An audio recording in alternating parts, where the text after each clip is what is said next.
잠언 11장 4절에서 8절 말씀입니다. 재물은 진노하시는 날에 무익하나 공의는 죽음에서 건지느니라.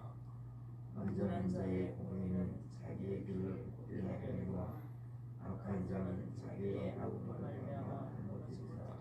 정직한 자의 공의는 자기를 건지려니와 사악한 자는 자기의 악에 잡히리라. 원인은 죽을 때 그 소망이 끊어지나니 그의 소망이 없어지느니라.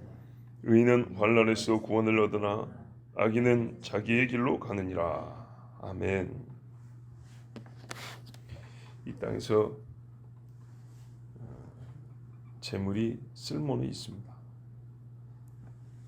또 재물을 좋아하는 자에게는 재물을 갖다 주면 그 재물을 받고 내가 원하는 것을 해주기도 합니다. 재물이 쓸모가 있다는 건 이 땅의 사람들이 다 재물을 좋아한다는 얘기고, 그래서 그 재물을 취하고 다른 것을 교환 가치로 우리에게 줍니다. 그것은 어디까지나 이 땅에서 사람들에게 통용되는 이야기입니다. 살았을 때 사람에게 통용되는 것이 재물입니다. 재물이 필요로 하지 않는 분에게는 그래서 이 재물이 아무 소용이 없습니다. 좋아하는 것은 필요하기 때문이고요. 또 본성상 그것이 말 그대로 좋기 때문입니다. 빛나는 것이 좋고 묵직한 게 좋고 뭔가 희귀한 것, 흔하지 않은 것이 좋고, 이게 사람의 마음입니다.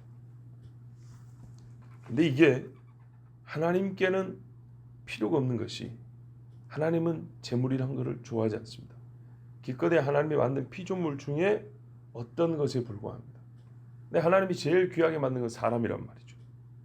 천사들, 영을 제일 귀하게 만들었지, 내 아들들이라 부른 것은 사람이나 천사이지, 결코 이 땅에 있는 돌이나 보석이라 하는 것들, 결국에는 돌이나 쇠들입니다. 그것들을 하나님이 귀하다고 한 적이 없습니다. 근데 하물며 그런데 하나님이 이 인간에게 진노하시는 날에 이까지 재물이 무슨 소용이 있겠습니까? 하나님의 진노를 이 재물이 막을 수가 있을까요? 하나님의 진노를 막을 하나님의 형상이 없는데 감히 재물이 어떻게 하나님의 진노를 막겠습니까? 하나님이 그 재물이라는 것들을 도구로 해서 심판을 행하시는데 어떻게 그거를 가져와서 하나님 진노를 멈추십시오 라고 할 수 있겠습니까? 다이아몬드로 성벽을 쌓는다고 하나님의 불화살이 내리꽂지 않겠습니까? 오직 진노하는 날에 유익한 것은 공의입니다. 공의는 우리 행위권을 말하는 것이 아니라 하나님께서 말씀하신 대로 순종하여 사는 삶을 말합니다. 하나님께서는 뭘 약속했냐면, 네가 나의 말대로 순종하면 영도 육도 복되게 한다 그랬어요. 그래서 그 말씀대로 진노의 날에 쓸모 있는 것이란 건 하나님이 공의를 찾습니다. 우리가 하나님의 말씀에 순종하였는가? 자, 이 안에는 뭐 들어있을까요? 말씀에다 믿음도 들어가 있는 거죠. 그렇죠. 고린도전서에도 사람 행한 공적을 찾는다 그랬습니다. 공의롭게 행한 흔적을 찾는 겁니다. 공의를 깨는 자들을 위하여 진노의 날이 예비되어 있습니다. 하나님의 율법을 지키고 사랑하는 자들에게는, 하나님을 사랑하는 자들은 그날이 복된 날이라고 성경에서 수없이 반복해서 가르쳐주고 있습니다. 다윗을 골리앗의 손에서 건지셨죠. 사실 그건 보나마나 뻔한 결과였는데 하나님이 건지셨기 때문에 골리앗이 다윗의 한 방에 무너졌습니다. 바울을 돌로 치는 자들, 바울이 그것 맞고 죽었어야 되는데 하나님이 바울을 건졌습니다. 그리고 수년간 더 하나님이 쓰시고자 하는 일에 일할 수 있게 하셨습니다. 엘리야도 아마 빨리 죽어야 정상일 겁니다. 그런데 하나님이 엘리야의 생명을 아합과 이세벨의 손에서 빼내고 피하게 하셨습니다. 그 땅에서 많은 사람이 비가 내리지 않아서 물 없이 죽을 때에도 엘리야에게는 마시는 물을 허락해 주셨습니다. 천사를 통해서도 주셨잖아요. 그리 시내가뿐만 아니라 저기 호렙산 갈 때도 천사를 통하여 떡하고 물을 줬단 말이죠. 완전한 자의 공의. 성경에 너는 행위 완전하라 한 사람이 아브라함 같은 경우가 있습니다. 다니엘도 있죠. 욥도 있죠. 그 사람들의 행위는 자기가 가야 할 길을 곧게 닦는 것과 같습니다. 성경의 표현법을 잘 보십시오. 단순히 교리적으로 의는 다 예수께서 주신 것이지 그렇게 생각하면 곤란해요. 너희 의가 서기관과 바리새인보다 나아야 한다. 믿음으로 말미암아 얻는 의와 하나님의 의로운 말씀을 순종했기 때문에 의롭다고 말하는 의 함께 보아야 합니다. 하나님의 예수 그리스도를 믿는데 행위가 살인자와 사기꾼과 간음하는 자와 똑같다. 그 사람을 의롭다 할 수 있을까요? 아닙니다. 의는 의로 짝을 맺습니다. 그래서 이 순전한 행위를 하는 사람들은 현재 순전한 행위로 장래의 나의 갈 길을 닦는 것과 같습니다. 하나님이 그 행위를 곧게 하는 자에게 길을 보이시고 인도하시는 분이에요. 이 하나님의 약속이에요. 불의를 행한 사람은 2년 후 10년 후에 나의 길이 굽어 있을 것을 반드시 예상해야 됩니다. 곧게 갈 수가 없습니다. 사람이 장래를 알 수 없지만 장래를 준비하고 싶다면, 예측하고 싶다면, 기대할 만한 장래를 만들고 싶다면 지금 현재 삶의 공의가 더해져야 합니다. 하나님의 말씀이 길이 된다 그러죠. 율법이 가는 데가 길입니다. 현재 하나님의 법궤와 함께 있어야 되는 겁니다. 그렇지 아니하면 어떻게 하냐? 나에게서 악이 나와 그 악이 길을 만듭니다. 그러므로 그 길은 쓰고 괴롭고 힘들 수밖에 없습니다. 다른 사람이 아니고요. 어떤 사건이 아니라 그거는 표현이고 결국 나의 악이 나를 넘어뜨린 겁니다. 자, 5절 보세요. 악한 자는 자기의 악으로 말미암아 넘어지리라. 누구를 탓하겠습니까? 요압이 왜 죽었습니까? 무죄한 자를 죽여서 죽은 거 아닙니까? 이세벨이 왜 개가 시체를 뜯어먹고 손바닥만 남았습니까? 의로운 자의 피를 흘려서 그런 거 아닙니까? 그날에 내가 행한 행위가 뒤따른다. 이거는 의인들이 안식을 얻으리니 그들의 행위가 그들을 뒤따름이라. 꼭 반대로 해석하면 됩니다. 악인들은 안식을 얻지 못하리니 왜? 그들의 악행이 그들을 뒤따르리라. 우리야 장군이 다윗이 불러서 전쟁터에서 잠깐 휴가를 받아왔습니다. 왕이 부르니까 너 참 고생했다. 충성됐다. 집에 가서 쉬어라. 그러면서 뭐라고 나옵니까? 뒤에 다윗이 주는 식물이 그를 뒤따르더라. 우리야는 그 식물, 그러니까는 왕에게 포상을 받을 만한 공을 세운 사람이에요. 근데 그거를 누리지 않았어요.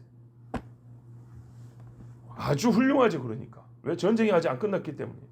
끝난 다음에 쉬겠다. 이게 바로 믿음의 사람입니다. 성경에는 전쟁이 끝나기 전에 믿음의 사람에게 쉼은 없다 그랬습니다. 어쨌든 의인에게는 그 행위가 뒤따르는 겁니다. 가인은 왜 넘어졌지요? 왜 살인하게 됐습니까? 누가 부추겼습니까? 아니죠. 자기 마음에서 미움이 일어났습니다. 시기가 일어났습니다. 다윗이라 할지라도 압살롬에게 쫓겼습니다. 작은 부인들이 겁간을 당했습니다. 그 원인이 어디에 있습니까? 자기 자신에게 있습니다. 압살롬이 아주 못돼서 그랬죠. 압살롬은 자기의 못됨으로 자기의 악행을 저질렀지만 다윗은 자기가 뿌린 씨로 자기가 거둔 겁니다. 뭐라 그랬어요? 압살롬이 어떤 마음을 먹기도 전에 나단이 와서 그랬잖아요. 하나님께서 당신이 흘린 피로 말미암아 당신의 집에 피가 계속 흐를 것이요. 당신이 남의 아내를 간음했기 때문에 당신의 부인들이 백주된 낮에 간간을 당할 것이다. 압살롬이나 이름 나오기도 전에 하나님이 순전히 다윗의 행위에다가 그대로 심판을 선고했어요. 그리고 또 악한 압살롬이 그 일에 나를 쓰시옵소서 하고 나온 사람이 되었죠. 가룟 유다가 예수님 목매달아 죽였습니다. 그리고 떨어져서 배가 터졌습니다. 왜 그랬습니까? 예수님이 유다 보고 그렇게 하라고 시켰습니까? 아닙니다. 그는 본래 돈을 좋아했고 끝까지 돈을 좋아해서 그런 겁니다. 돈을 좋아하는 것보다 예수님 좋아하는 것이 더 크지 못하고 그의 마지막까지 간 겁니다. 예수님을 만났으면 돈 좋아하는 것이 죽거나 예수님 좋아하는 것이 돈 좋아하는 것을 앞질러야 되는데 그러지 못하는 상태에서 돈 좋아하는 것이 항상 1번으로 계속 갔습니다. 사람은 마음에서 비교 우위를 선택하게 되어 있습니다. 결혼을 앞둔 처녀가 두 남자가 좋아도 조금이라도 이쪽이 좋아야 이쪽으로 가는 겁니다. 그런데 그 선택은 결정적입니다. 5%더 좋았기 때문에 5%더 이 사람하고 살고 5%덜 저 사람 같이 사냐? 아니요. 선택 끝나면 이제 100대 0입니다. 돈이 예수님보다 1%더 좋았어요. 그러면 선택을 어떻게 해요? 돈을 선택하게 되어 있습니다. 그 다음에는요. 예수님 없어집니다.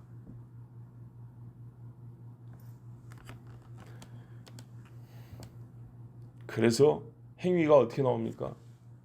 팔았습니다. 예수님을 팔았어요. 중간 단계가 없어요. 밥 먹으라 하니까는 누가 한번 땡기면 많이 얻을 수 있다는데 하고 밥 한 끼 예수님이랑 덜 먹고 1시간 어디 놀러 갔다 온 게 아니에요. 예수님을 팔았어요.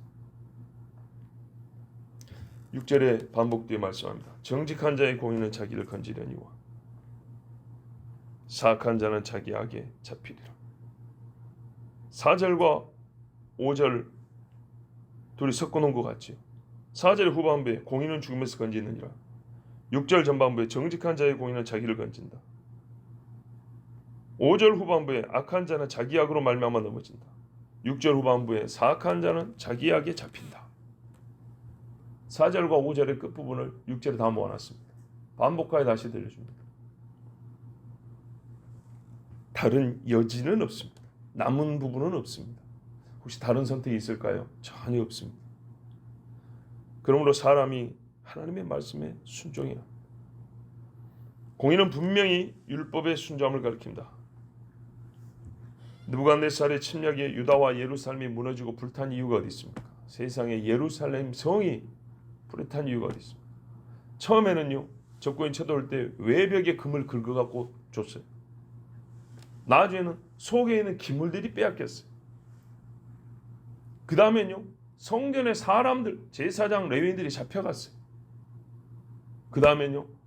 완전히 예루살렘을 무너뜨려 버렸어요. 수순이 그렇습니다. 교회도 마찬가지예요. 교회도 하면 껍데기부터 없애버립니다. 사람이 자랑할 만한 번쩍번쩍한 것도 없애버립니다. 그리고 나중에는 아예 교회라는 그 흔적을 없애버립니다. 다 하나님 말씀 불순종했기 때문입니다. 히스기야가 생명을 연장받은 이유는 율법에 순종함이에요. 너의 후손들이 바벨론의 황관이 되리라 하는 심판을 선고받은 것은 하나님을 멸시하고 사람을 두려워했기 때문에 자기를 으스대고 자랑했기 때문입니다. 분명히 다릅니다. 여호와의 말씀에 대한 순종과 불순종에서 다 갈라졌습니다. 그러므로 악인에게는 여지가 없기 때문에 그의 소망은 끊어졌습니다. 행여 그가 무슨 소망을 갖고 있다 하더라도 끊어집니다. 언제요? 하나님께서 살아있는 동안에는 기회를 주시죠. 십자가 한 편의 강도처럼 살아있는 동안에 기회를 주는데 죽음이 찾아오는 날은 모든 것이 끝나버리는 거예요. 그러나 의인에게는요. 죽음이 찾아오는 그날이야말로 완전한 복의 상태로 들어간 날이죠. 세상에서는 비슷하게 보여요. 뭐 예수 믿으나 안 믿으나 다 밥 먹고 사는 건 똑같지. 그거는 말 그대로 사람에게 하나님이 살 수 있는 생활 방법으로 주시고 생존의 길로 주신 거기 때문에 그건 똑같을 수밖에 없는 거예요. 공의의 나타남, 이 사람이 공의를 행하고 그 공의에 대한 하나님의 보응은 죽을 때 확연히 나타납니다. 죽을 때 확실하게 나타납니다. 악인에게는 기회가 없습니다. 더 이상의 소망이 없습니다. 지옥에서 복음을 듣고 구원 얻는 기회가 주어질지 않은 이 괴변과 사악한 가르침에 절대로 넘어가면 안 됩니다. 성경에 지옥에는 이를 갈미 있다는데 무슨 하나님을 향한 이를 갈면서 믿음이 나온단 말입니까? 복음을 들었는데 어떻게 슬피 울을 수가 있을까요? 지옥에는 복음의 즐거움이 없습니다. 빛이 없습니다. 성경에는 불과 썩는 냄새와 짐승과 귀신과 귀신의 왕, 저주와 미움과 서로 통하지 않는 언어와 원망과 이를 갈미 있다고 성경 곳곳에서 하나님께서 우리에게 지옥을 묘사해주고 가르쳐줍니다. 그곳에 들어가는 자는 영원히 불탄다 했습니다. 모든 소망에서 끊어집니다. 그래서 어떤 분이 이렇게 말했어요. 지옥을 하나님께서 나를 데려가서 보게 하셨다는 사람이 지옥 문에 글이 써져 있더라. 이곳에 들어온 자는 모든 소망을 버릴지어다. 이렇게 써져 있더라. 그랬는데 한 1000년 전에 단테가 쓴 글에 소설인데요. 그렇게 글을 써놨어요. 이곳에 들어온 자는 모든 소망을 버릴지어다. 깜짝 놀랐어요. 그러면 이 단테라는 사람도 봤을까? 아니면은 지옥이 1000년 동안 리모델링 하진 않았을 거 아니에요. 옛적에 하나님께서 그 영을 잠시 데리고 와서 지옥을 보여준 자들의 간증을 듣고 소설에 그걸 썼을까? 하나님의 말씀이 정확합니다. 보세요. 그렇게 글이 써져 있다 이상할 게 없어요. 왜죠? 성경에 보면은 새하늘과 새 땅에 새 예루살렘에도 글이 써져 있습니다. 12기둥과 12문의 이름들이 써져 있다고 했어요.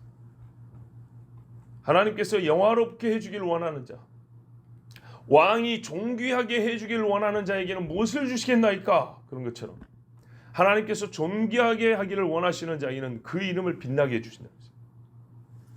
그래서 새 예루살렘 성의 기둥과 성곽의 이 문에 하나님께서 기뻐하는 자들의 이름을 써놨어요. 그것처럼 말이죠. 지옥에는 뭘 써놨을까요? 각 개인의 이름은 없어요. 이곳에 들어오는 자는 모든 소망을 버릴 자다. 정말 무서운 말이죠. 나갈 수가 없습니다. 그래서 최종적으로 의인은 환난에서 구원을 얻으나 악인은 자기의 길로 갑니다. 이 사람들은 부자가 아브라함의 품에 안긴 것을 보고 눈을 감습니다. 다니엘을 고소한 자들이 다니엘이 왕 옆에 앉아 존귀하게 여김을 받는 것을 보고 사자굴에 던져집니다. 번역에는 악인은 자기의 길로 간다 그랬습니다. 당연한 이야기죠. 그런데 이제 원문에 좀 따르면 어떻게 되어 있냐면 악인은 그를 대신하여 오느니라 되어 있습니다. 대신하여. 의인 대신하여 그 자리를 채운다는 겁니다. 다니엘을 죽이려고 사자굴을 준비해놨는데 사자굴의 문을 열었는데 다니엘이 있어야 될 자리에 다니엘을 고소한 자들이 대신 들어가는 겁니다. 그들의 행위 결과 자기의 길이죠. 왜? 잘못된 법을 만들어서 의인을 죽이려고 했기 때문에 그대로 길이 만들어지니까 이 길의 끝은 사자굴인 겁니다. 그런데 그 모습을 보니까 의인이 있어야 할 자리를 대신 들어가는 거예요. 결국은 같은 뜻입니다만 원리적으로 이렇게 이해해야 되는 겁니다. 하나님께서 악인을 어떻게 그 악인의 길로 가게 하느냐? 그들이 치고자 했던 의인들, 그들이 죽이고자 했던 의인들의 자리에 그들을 대신 집어넣는 겁니다. 의인들은 건져내고 모르드게를 달라고 장대 높여놨죠. 그게 누구의 머리에 달렸습니까? 하만의 머리가 달렸습니다. 꼭 그렇게 하시는 겁니다. 여러분, 더 이상 무슨 증거를 요구하겠습니까? 하나님의 말씀과 하나님의 말씀의 진술과 그 증거가 성경에 가득한데 우리가 더 이상 이 땅에서 무슨 증거와 논리를 더 추가할 필요가 있습니까? 주신 대로 받으십시오. 하나님의 말씀이 우리 눈앞에서 나타나고 있지만 동시에 마지막 하나님의 심판 때는요. 전 지구적으로 일어납니다. 수많은 사람들이 의인을 죽이고자 했던 그 자리에서 죽고 그 자리에서 불타고 하나님 앞에서 부들부들 떨면서 서 있는 것을 보게 됩니다. 개인에게는 지나간 세대와 오는 세대를 포함해서 모든 사람에게 일어날 일입니다. 모든 의인과 모든 악인에게 일어날 일입니다.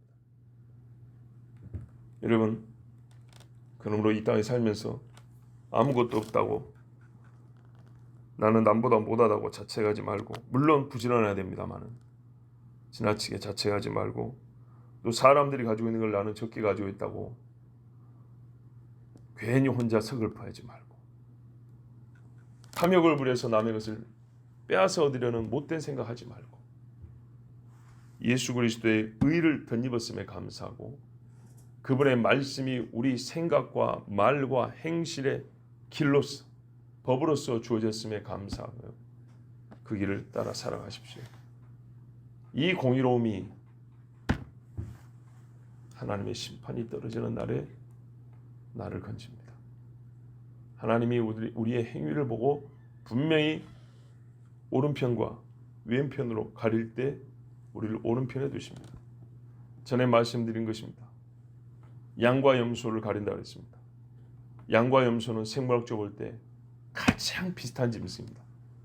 멀리서 보면 양과 염소를 가릴 수가 없습니다. 실제입니다. 정말 가려지지가 않습니다. 또 어떤 것은 종자가 염소기도 하고 양이기도 하지만 거의 비슷한 종자들이 있습니다. 그러니까는 염소의 모습이 아주 뚜렷한 종이 있고 양의 모습이 아주 뚜렷한 그런 게 있는데 양인데도 염소 비슷한 양이 있고 염소인데도 양 비슷한 그런 염소가 있어요. 이런 것들이 함께 있을 때는 목동들도 멀리서는 잘 모른다고 그랬습니다. 그러나 가까이서 늘 보는 목동은 단번에 가린다고 그랬습니다. 양과 염소를 가린 것은 사자와 양을 가리는 것, 개와 양을 가린 것보다 훨씬 어렵습니다. 그러나 하나님이 정확히 가려냅니다. 정확하게. 하나님의 말씀은 두 날 가진 검이어서 영과 혼과 골수와 관절을 찔러 쪼갠다 했습니다. 정확히 가려냅니다. 다시 말씀드립니다. 양과 곰을 가리는 것보다 양과 염소 가리는 게 사람에겐 더 어렵습니다. 양과 바다의 물고기를 가리는 것이 훨씬 쉽지요. 염소를 가리는 것은 어렵습니다. 그래도 하나님은 정확히 가린다 했습니다. 하나님 앞에 말씀에 순종하고 하나님이 말씀하신 구원의 조건이요 하나님이 말씀하신 멸망의 이유가 없는 사람들 우리 모두가 되기를 바랍니다. 우리가 지금 영벌의 조건이 소멸된 사람, 악인은 영생의 조건이 사라진 사람이라면 우리 그리스도인은 영벌의 조건이 소멸된 사람 아닙니까? 여러분 그런 믿음이 있으시죠? 이 믿음이 없고 어떻게 살아갑니까? 이 세상을 그런 믿음도 없이 뭐하러 예수 믿는다고 교회 와서 살아갑니까? 이 믿음을 갖고 있는 우리는 끝까지 믿음에 따라 행함으로 주님 오실 때 잘하였다 착하고 충성된 종아 라고 인정받는 우리 모두가 되기를 바랍니다. 기도하겠습니다.